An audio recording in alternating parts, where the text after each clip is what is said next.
capítulo 8. Você lembra do capítulo 7? Eu já falei aqui outras vezes, numa outra oportunidade, sobre o capítulo 7. No capítulo 7, Jeremias está repreendendo o povo. Deus ordena que Jeremias fique à porta de entrada do templo. Você lembra disso? E Deus diz para Jeremias que todos aqueles que passarem por aquela porta para entrar no templo a fim de adorar a Deus, que Jeremias começasse a falar com eles, dizendo: isso não está valendo nada. Vocês fazem coisas erradas todos os dias lá fora, e depois vocês vêm no dia do culto, adentram esse santuário e acham que por isso estão garantidos ou que estão salvos, e se acham seguros dizendo: esta é a casa do Senhor, esta é a casa do Senhor. E Deus diz: para quê?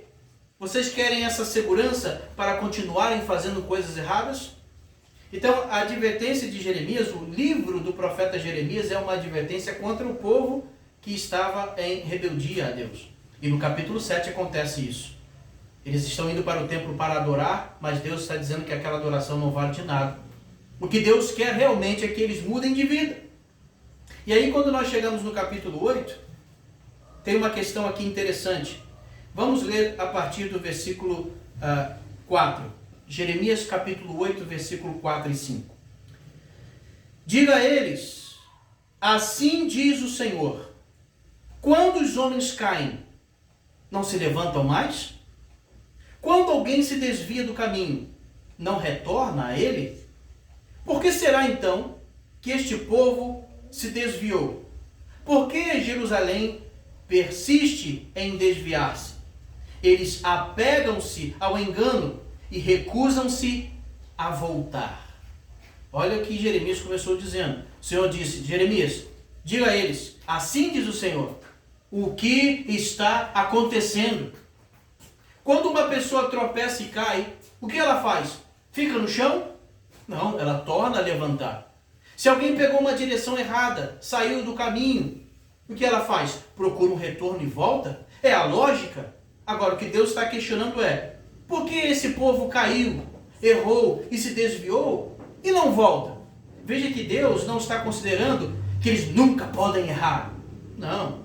O Deus está considerando por que continuar no erro? Eu sou um Deus perdoador, estou esperando vocês aqui, mas por que persistem?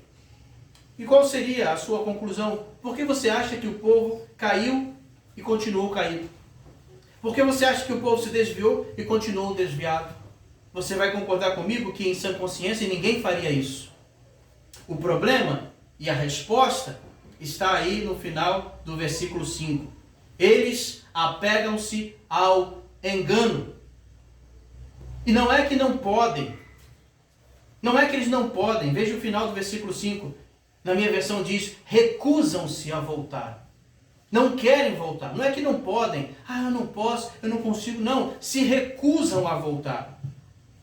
Agora, por que eles estão nessa condição? Porque eles estão acreditando numa mentira. Eles estão acreditando numa mentira. O problema aqui é a continuidade no erro. E o que causa isso? Eles estão enganados.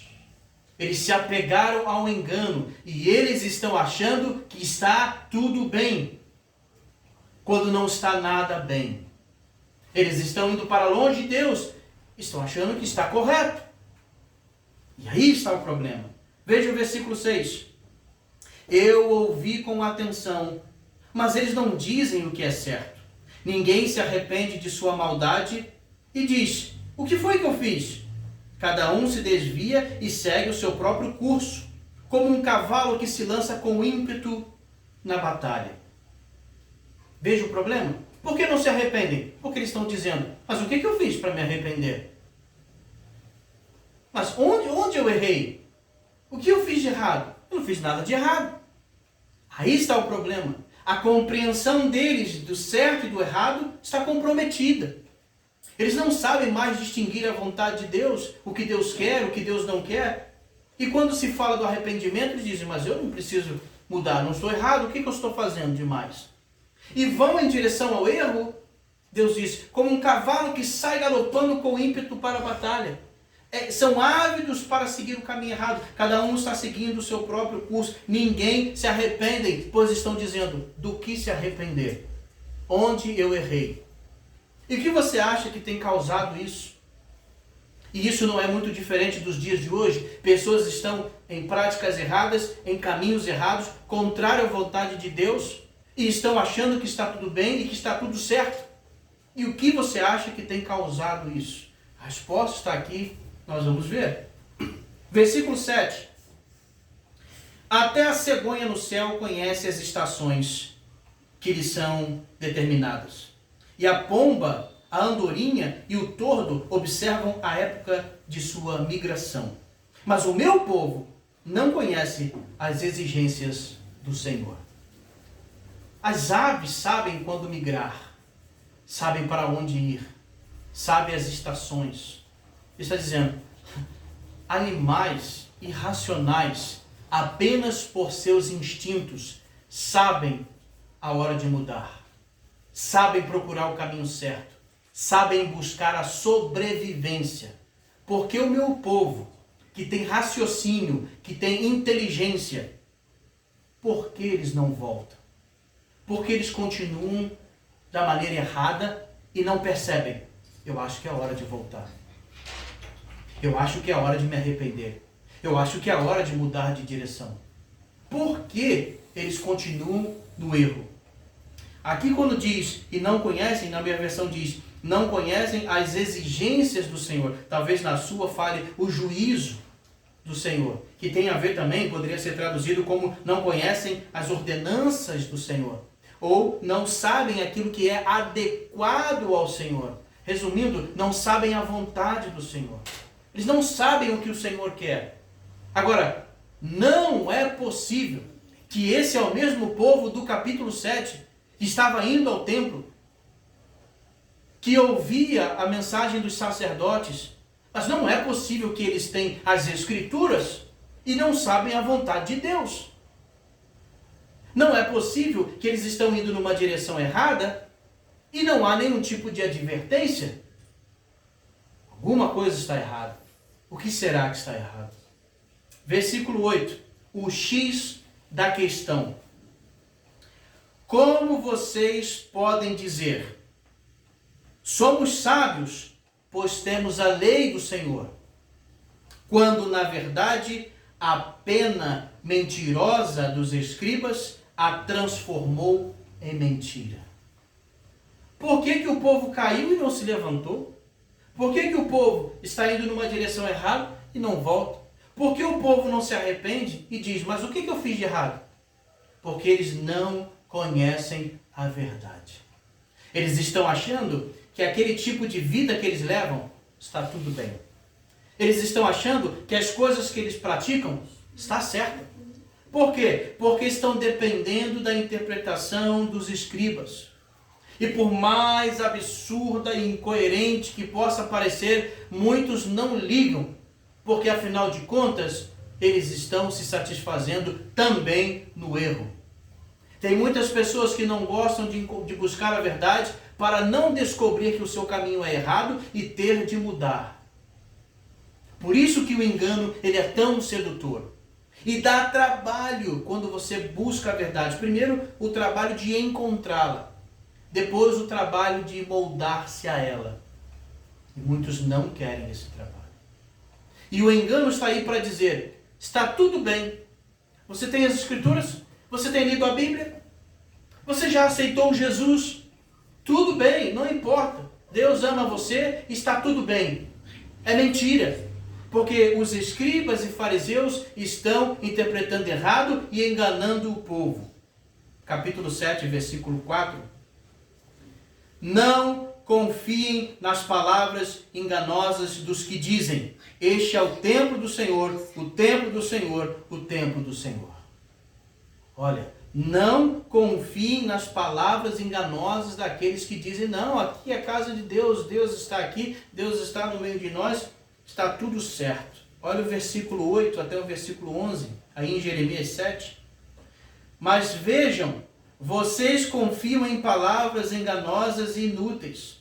Vocês pensam que podem roubar, matar cometer adultério, jurar falsamente, queimar incenso a Baal e seguir outros deuses que vocês não conheceram, e depois vir e permanecer perante mim neste templo que leva o meu nome e dizer: estamos seguros?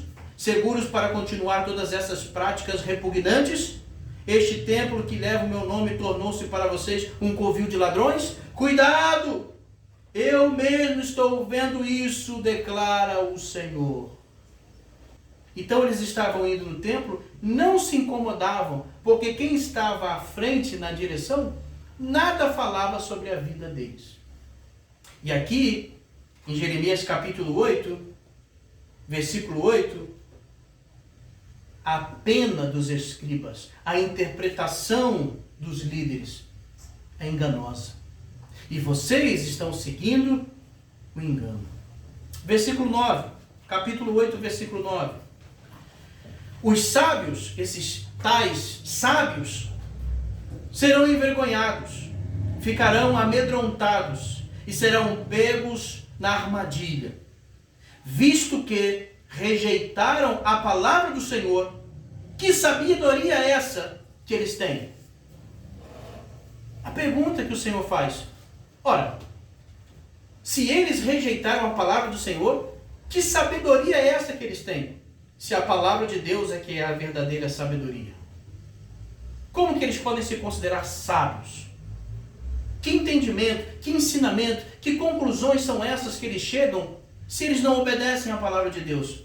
Se eles rejeitaram a palavra de Deus. E rejeitaram em que sentido? Eles estão fazendo o contrário do que a palavra de Deus diz. A palavra é do Senhor. Vocês rejeitaram a palavra do Senhor. Palavra do Senhor. O que está escrito na Bíblia é palavra do Senhor. E algumas pessoas estão deixando de lado, dizendo: não, mas não é bem assim, mas não é dessa forma que Deus queria que fosse. Não, se não fosse, não estaria escrito assim. É a palavra do Senhor e nós não podemos ir contra a palavra do Senhor. Aquilo que parecia sabedoria era engano. Não há sabedoria quando se rejeita a palavra do Senhor. Não adianta torcer, não adianta interpretar de outra forma para agradar. Não, é a palavra do Senhor. Vamos ler o 10, né?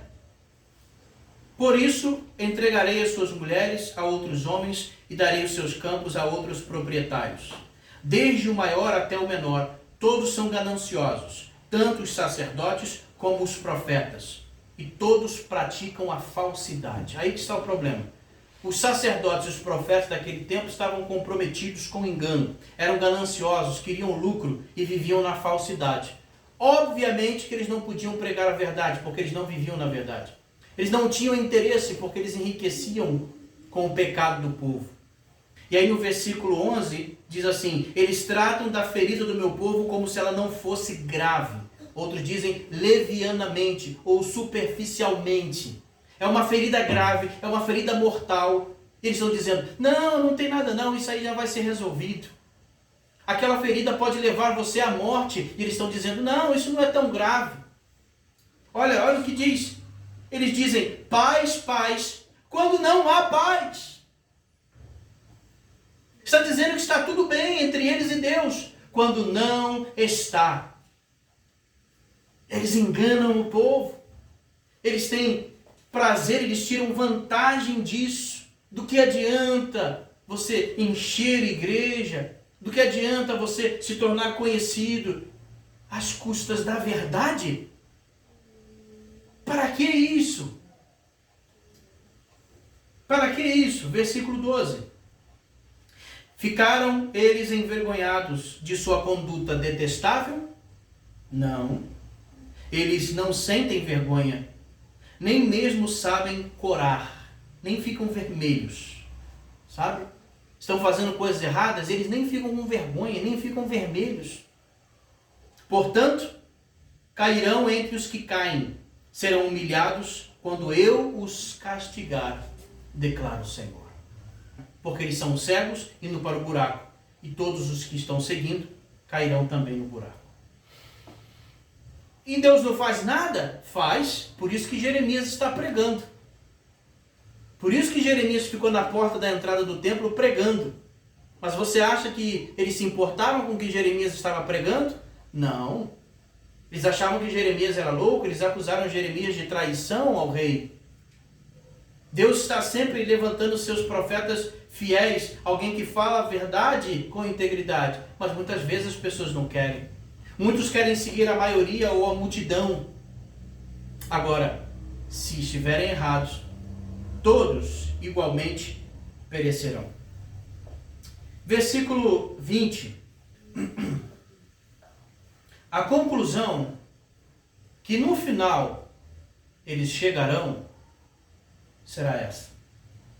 Passou a época da colheita, acabou o verão e não estamos salvos.